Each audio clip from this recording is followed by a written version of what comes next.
পাকিস্তানের উত্তর পশ্চিমাঞ্চলীয় খাইবার পাখতুনখাওয়া প্রদেশে ঘটে গেল ভয়াবহ এক আত্মঘাতী হামলা।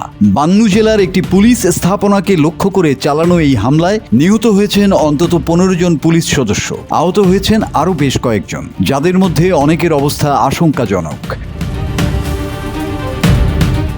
শনিবার রাত প্রায় 9টার দিকে বিস্ফোরক বোঝাই একটি দ্রুতগামী গাড়ি নিয়ে হামলাকারী সরাসরি পুলিশের স্থাপনাটিতে আঘাত হানে।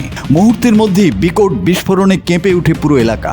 বিস্ফোরণের তীব্রতা এতটাই বেশি ছিল যে ভবনের বড় একটি অংশ ধসে পড়ে এবং আশপাশের এলাকাও ব্যাপকভাবে ক্ষতিগ্রস্ত হয়।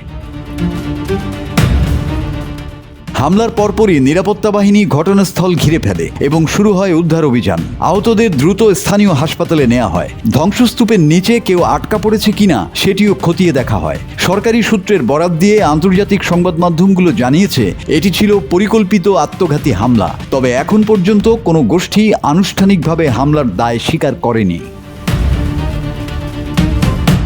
রোববার নিহত পুলিশ সদস্যদের জানাজা ও শেষ বিদায় অনুষ্ঠানে শত শত মানুষ অংশ নেন।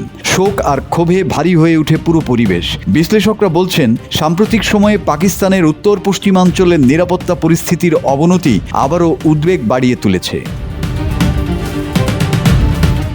Desk report, 24 hours Bangla.